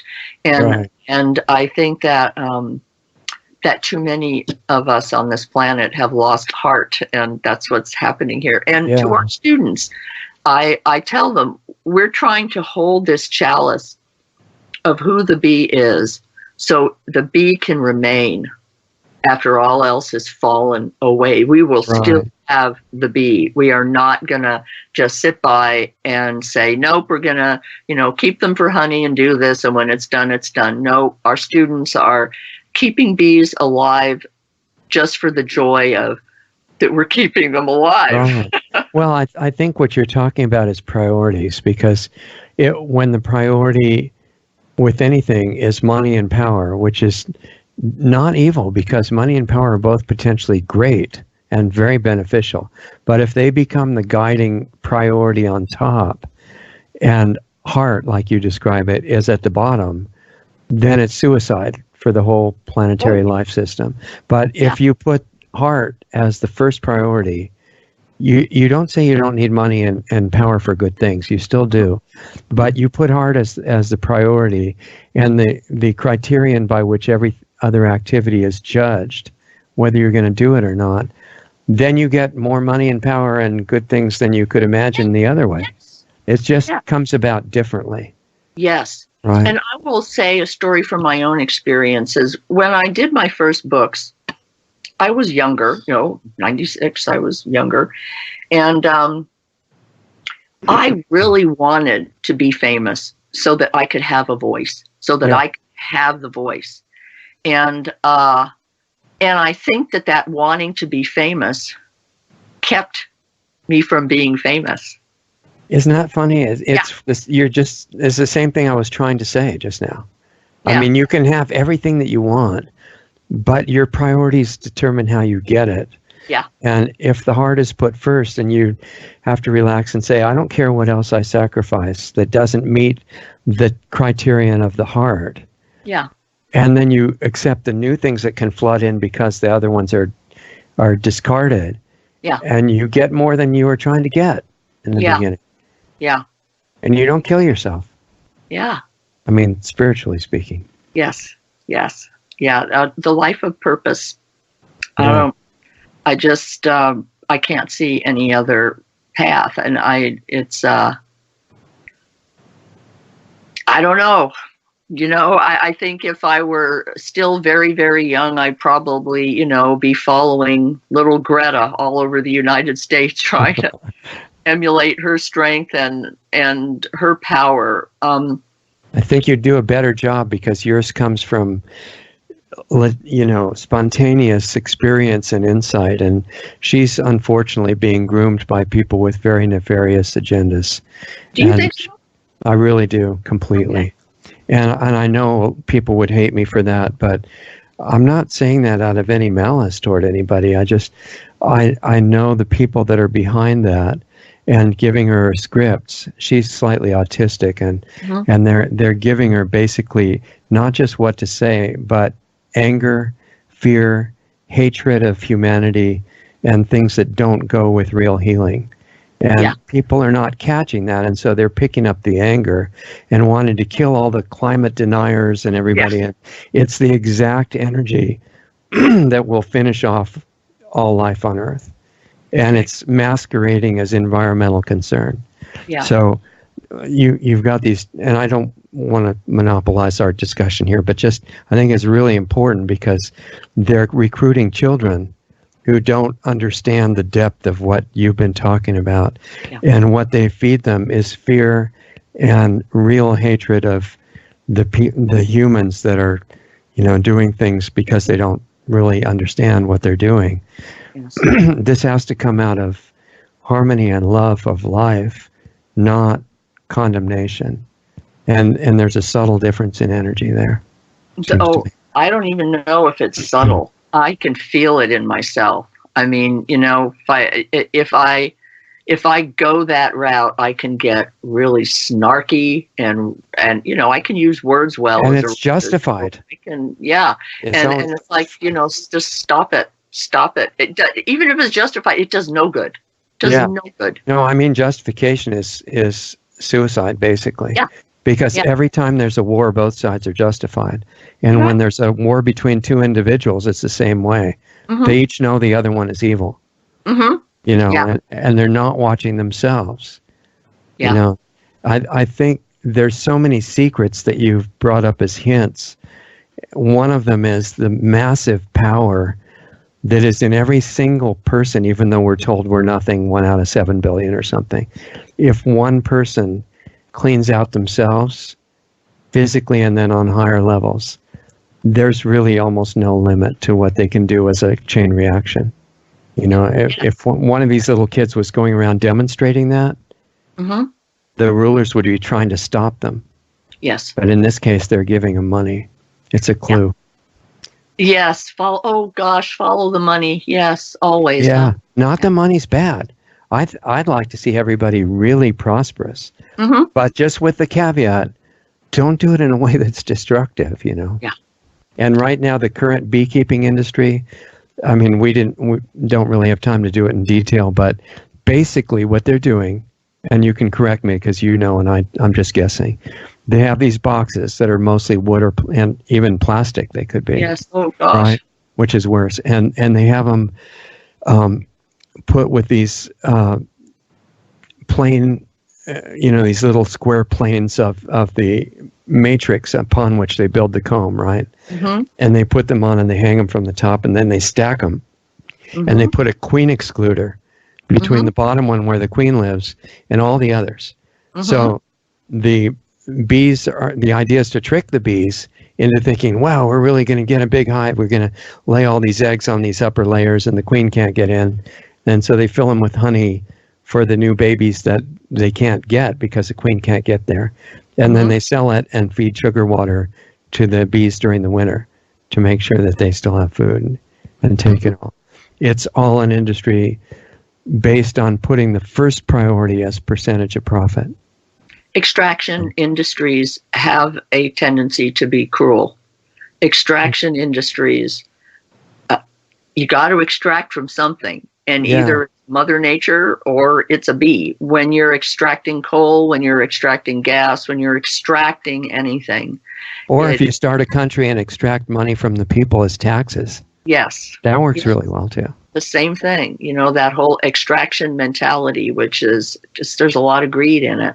All these things, I think, can be done gently. Yeah. And I mentioned to you before, like in my skeps, I can put a ball jar right on top. And when my hive is doing well, they can come up through the hole in the skep that I have a little cork in. I can unplug it, put a ball jar on it, put a sock over it so it stays dark because bees like the dark. And they will go up there and they will spin honeycomb and they will fill it with honey for me. Now, if you don't put a queen excluder, is it full of baby bee eggs too? Not usually, because the bees on something like that, I don't think the queen would be the least bit interested in wandering up there. But if she would, you just wait till they hatch out. When the babies hatch out, then they'll backfill it with some more honey. Okay. So it still works. That's really interesting. Yeah. So I guess as a bottom line to wrap up for what people should remember from all this, there's two categories of comment you could maybe make. And one is, the kind of philosophical, ethical bottom line. And the other one is, if you're interested in having bees, what should you do? And you don't know anything. If you're interested in having bees and you don't know anything, find a natural beekeeping group. Read certain books. There's a book out by a scientist named Jürgen Tautz, who is very respectful of bees and writes a lot about their wonder. His book is amazing. It's kind of like the textbook. Can you spell his name? J-U umlaut R Gen. Okay. Tautz. UTZ. And what's the name of the book? The Buzz About Bees. Okay. And that's a good introduction, right? It's really good. It's like a textbook, but it reads like a mystery novel. It's just wonderful. And then read anything by Tom Seeley, Professor Tom Seeley. Okay, Seeley or something like that? Yeah. He's got several books out. He's a very respectful bee scientist who's been moving more and more over toward more natural systems of keeping. Okay. Okay, neat. And there are these groups, natural beekeepers all over. They're natural beekeepers here, there, and everywhere, and they all do things quite a bit differently. So, what you would look under that heading and then start seeing the kind of things that they were proposing or recommending and make a determination at that point. Okay. And what about books and other things that you've got that people could, get more educated with too? Would they be relevant? They're not relevant to bees, but actually Jacqueline and I, we believe we will be having a bee book published within this next year. Okay, it's mostly done. It's just going through all the cleanup work and stuff. And that will be about this style of beekeeping and why. And so really I think it will be, I just think it will be a real international treasure. Yeah, it sounds like definitely. Are you on the internet, on YouTube or other places? Yes, our organization is on a Facebook page called Preservation Beekeeping Community. Okay. And we also have, for the organization, preservationbeekeeping.com, which is the website. And then I have two websites. My bee website is called americanskep.wordpress.com. And that talks about my whole straw hive journey. Okay, so preservationbeekeeping.com. Mm-hmm. And then tell me the other one once more. American something? Americanskep. Okay. .wordpress.com. Okay. Yeah, that's good, because I think this would be real education for people who wanted to start getting involved in it. It'll be great. We've got the resources. We're happy to have people. I mean, and also, I'm developing a class right now for people who want to help bees, but who don't necessarily want to keep bees. Okay. So I mean, that's great. Yeah. So we talk about that too. I mean, really, there are a lot of people who don't want to have to deal with how to manage a hive or how to learn all you should learn about bees, but really want to help. And we say the best thing you could do is keep an organic yard, plant bee-friendly flowers for all the pollinators, and have a water source. Yeah. And talk to your neighbors. I mean, the more people, I've got a sidewalk strip. I have a sign out in front of it now that says milkweed garden. So people will know that the weeds I'm growing are for monarchs. And I have a bed full of bee-friendly flowers that has a sign on it that says flower bed. So, you can use your sidewalk strips as an educational tool, really. I think that would be great. Yeah. Yeah. Maybe you could even educate some of the least conscious people, which are usually the ones controlling the rules for each city and town and county. Well, actually, in our town, we cultivated a good relationship with our city manager, and our organization wrote the bee code for our town. Wow. See, that's a model for everybody. Yes. And we made it so that in this town, you're not allowed to ship in packaged bees. You need to procure bees locally. And you can keep them. So many rules are that you have to keep them in the standard boxes with the removable frames. And our code says you keep them in anything that is beneficial and healthy for bees. So you can affect change, small change. That's my big message now. It's like, don't try to go out there and change the whole world. Change your backyard. Talk to your city leaders. Yeah. Things happen. Change the best change is grassroots, and it comes from the bottom up. Did you get included in the codes the idea that you don't have to have your front yard under 1 inch height? So that you can have some flowers and things growing there. Our the rules up here are very, very pollinator friendly. You can grow anything, so long as it's not going to poison your neighbors out there. You don't have any rules about not being able to plant vegetables in your front yard. I mean, we're open like that. So you've got a really enlightened city council in a lot of ways. It's inspiring. They should teach others. They should. We're actually, this week, we have the first bee committee meeting with the city. And there, let's see, it's going to be the city manager, somebody from city council, the city library, the city grounds maintenance and landscaper, a local permaculturist, organic farmer, 2 people from our organization, and 2 people that are very busy in the service community, like with Rotary and things like that. And we're going to get together with the goal of making Camas more bee friendly. I mean, you could use that as an angle to get them to get away from pesticides. Yes, most cities are just flooding their area with pesticides. Yes. Not just Roundup, but all kinds of other stuff. No, we want to get it all out. Right, and you could say that's for the bees, even though it's also for the humans. Yes.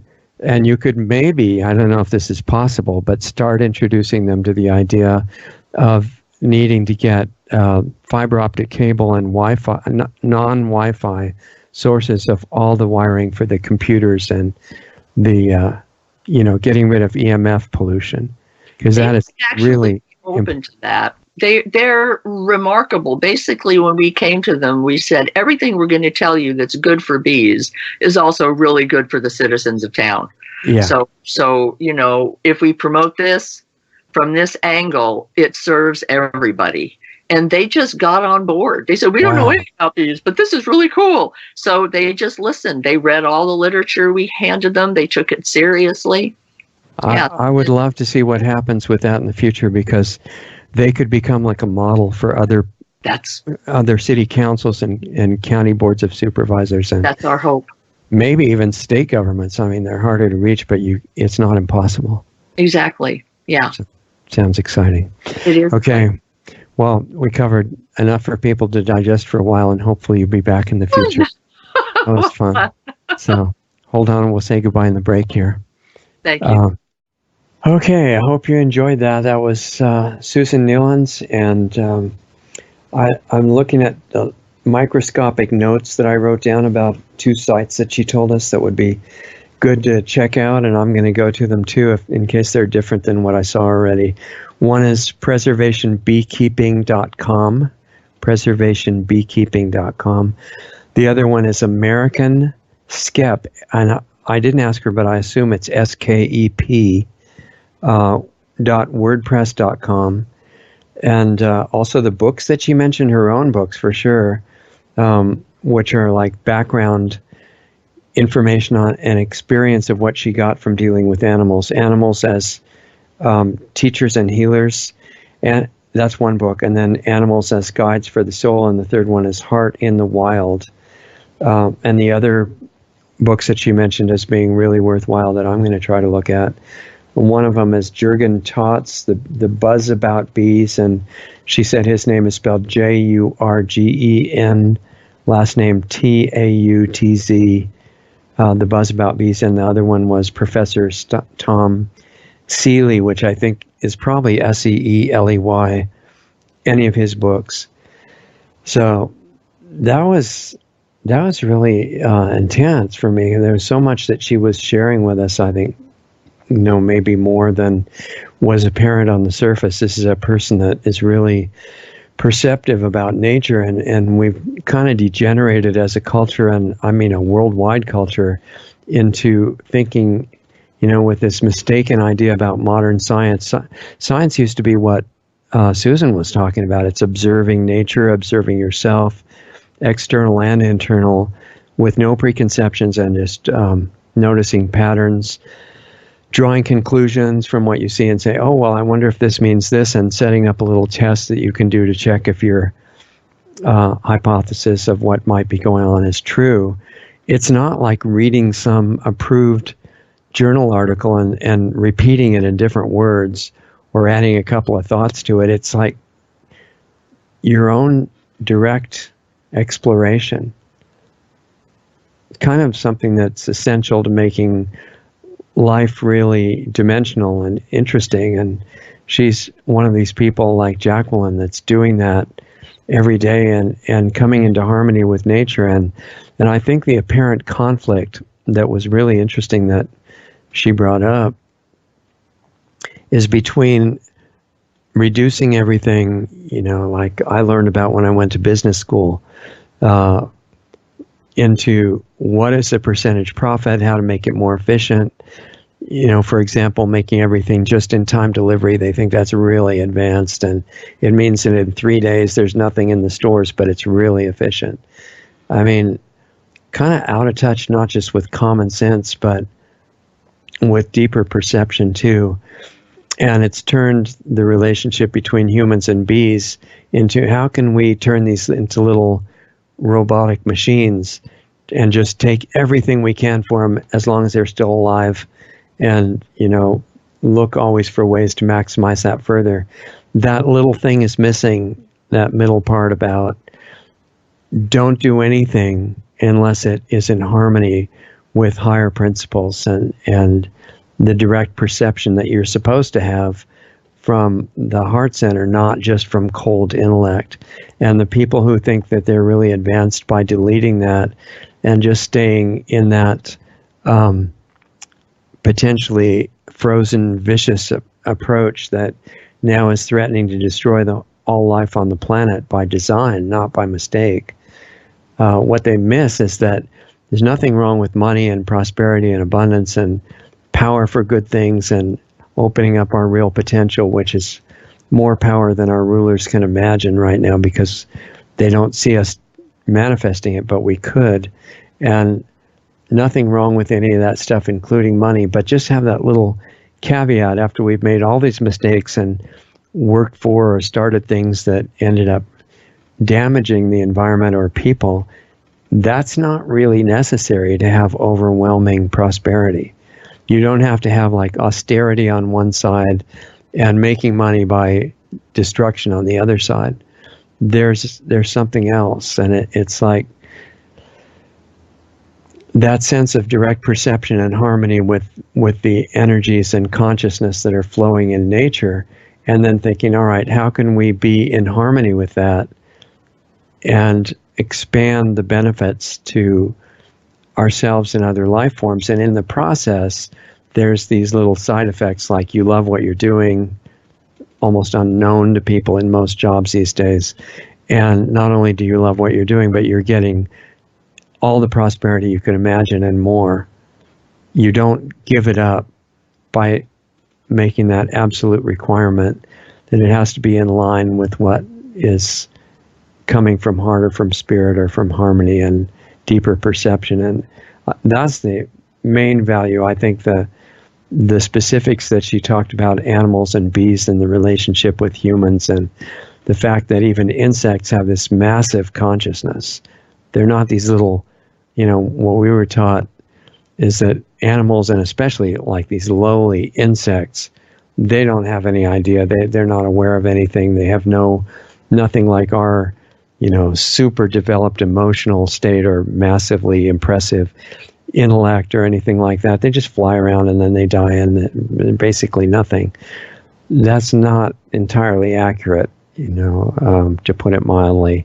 There's such deep perception that's not clouded in insects like bees and basically all the others, probably even on the microbe scale, that if humans were opened up to perceive the depth of the life around them, they just, like Susan was saying during our discussion, just stand there amazed with your mouth open, not knowing what to say, because you realize we are just trying to learn from nature, not dominate and destroy it like a lot of us are trying to do.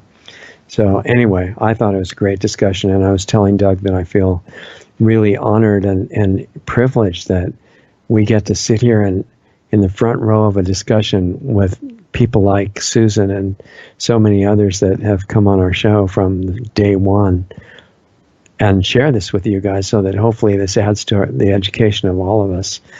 A couple of wrap-up things. When you get a chance, and hopefully right away before you forget, go to lostartsradio.com and get on our mailing list, because even though really the depth of what Susan has said is a threat to the current degenerate power structure and unconsciousness of humanity, it probably won't be seen that way, so it's not likely, I don't think, to be censored. But a lot of the things we talk about are more on the edge, maybe seen as threats to those in power. So before we get cut off, if you can, get on our mailing list, lostartsradio.com. We're not using it, but if we get separated from you by being banned, and we can get information and maybe videos and things like that to you if you want it. So it's just name and email address, and then when and if we have to use it, it'll be there before it's too late for that. Also, another alternate site in case you're watching this particular show and others on one of the major platforms that we're on, shadow banned but still on. Go to brighteon.com, brighteon.com /channel/Lost Arts Radio, and get in the habit of watching there as much as you can, because that's a site that Mike started, a platform that Mike started at great expense to himself, and maybe it's getting near break even now, but it needs to grow, and it's about to have live stream capability added. It's a great platform to tell everybody about, and if you just use it, then the occasional response to the advertising that's run starts to fund them more, so they just need more users. Brighteon.com, and it's got a lot of interesting stuff to watch there now. Plus, you can get your own channel there if you like to post things. Good place to be, and it won't be censored for any of the normal ridiculous reasons that things are censored. Beyond that, we have a new page on subscribestar.com if you'd like to help us increase our chances of staying in operation, being able to share all this and spend all of our time, doing this kind of work, mostly without any kind of compensation. And if you have means, go to subscribestar.com and donate somewhere between $1 and $1 trillion a month or something. If we get anybody that has a lot of money and likes what we're doing, we'll build our school without having to wait 100 years to do that. And that would be great. I would love to be doing that and broadcasting from the school. It's an expensive project and we don't have any money. So if you'd like to help us either stay in operation and survive, which we're not up to quite yet, or on a bigger scale, expand the work that we're doing, go to subscribestar.com/LostArtsRadio and consider helping us that way. And there are little levels of doing that, some of which include memberships to Planetary Healing Club, private sessions with me, which I do a few of still. And Planetary Healing Club, I don't want to forget about. That's where we meet on a secure platform, at least more secure than the one you're probably listening on. And it's interactive and live once a week, and we can talk about anything, including all the research, experimental research work that I did into areas of health and consciousness that are practical, that you can use. And I can't talk about those freely on public platforms because they're not allowed, but they are there because it's private members only. You can access it through planetaryhealingclub.com.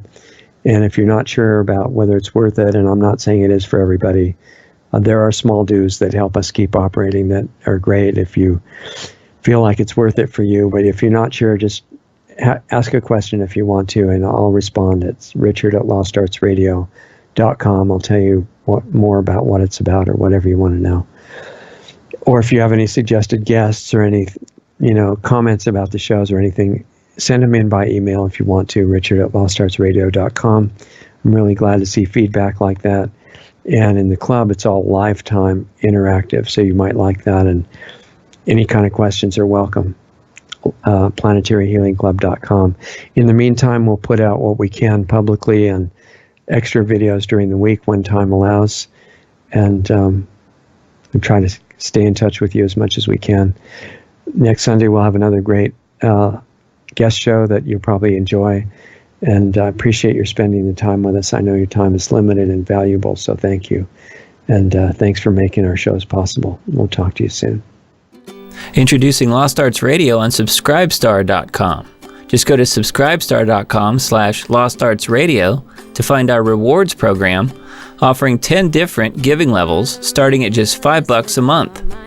We offer incredible value for any rewards level, from extra monthly interview videos not available publicly to subscription-based Planetary Healing Club videos once, twice, or 3 times a month, to private counseling sessions with Lost Arts Radio host Richard Sachs, to tech help with me, Doug Diamond.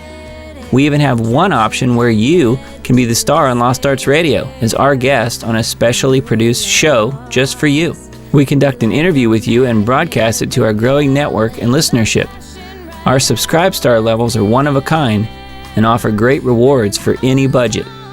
Please help support Lost Arts Radio. We can't do it without you. With increasing censorship on many of our channels, we really need your support today to keep doing what we're doing. As Richard says, we're not even at survival level yet. Lost Arts Radio has 3 weekly shows. Lost Arts Radio Live each Saturday night at 7:30 Eastern, 4:30 Pacific, which is a live stream currently on multiple platforms in case we get banned from some of the larger ones. Right now, we're on 2 YouTube channels, Facebook Live, Periscope, which is Twitter, Twitch, and DLive. You can access these broadcasts by going to www.lostartsradio.com/live for all the links to those channels. The Planetary Healing Club meets right after Lost Arts Radio Live at 9 p.m. Eastern, 6 p.m. Pacific on Saturday nights. And our Sunday show with guests airs at 9 p.m. Eastern, 6 p.m. Pacific on Sunday nights on our Blog Talk Radio channel, our YouTube channels, Facebook pages, and on Brighteon. Be sure to sign up for our free email list just in case we do get banned on big tech's platforms. It's just a matter of time, really. They don't like the stuff we talk about, and they do not want the truth out there. In fact, they have already attacked us numerous times. Join our free email list so we can let you know where we are and how to access our shows. The sign-up button is right on the top right on most pages of our website. The best starting point for all things Lost Arts Radio is our main site, lostartsradio.com, where you can find the hottest news selection videos that we curate just for you. Those are on the homepage and added to daily, as well as articles and breaking news about information you really need to know. Our show archives, the 10 most recent shows, are right on our homepage, as well as our Blog Talk Radio page at blogtalkradio.com/lostartsradio, or just click the All Things Radio Show tab right on our website. We're in the podcast directory on iTunes, and all of our shows except the banned ones are on our YouTube channels at Lost Arts Radio and at Diamond Disc. Our Brighteon page is really taking off, and we often have editors' picks videos right on their homepage. Visit brighteon.com/channel/LostArtsRadio. On our site, you can also access our free listener forum as well as sign up for the Planetary Healing Club, which is just $25 a month, where you get private access to a one-on-one interaction with host Richard Sachs and myself and the other club members who participate live. More info can be found at planetaryhealingclub.com. We're providing solutions in there to make the world a better place. Come join us. Stay tuned, because up next, you'll get to hear a really great song by an independent artist that we're doing our best to support. Go to lostartsradio.com/music for the full list of all the great songs and bands that we spin on our audio-only podcast shows. If you're in a band and want to submit a song for consideration for airplay on Lost Arts Radio, visit my website at diamonddiscaudio.com for more information about the music placement, mastering, and mixing work that I do. Thanks again for listening to and supporting Lost Arts Radio. We love having you as part of our family to learn, experience, and grow with.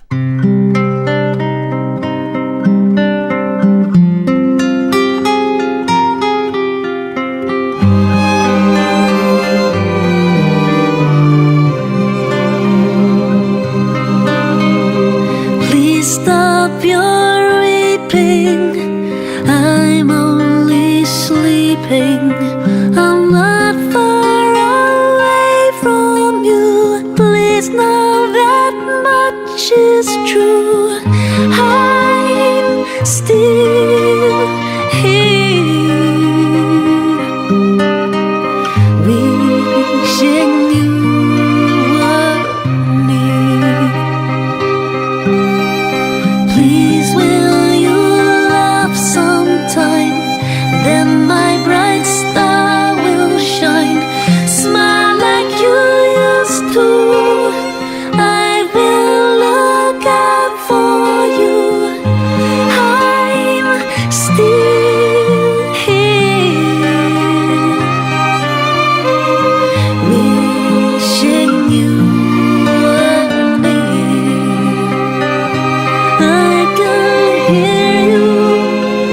special wish.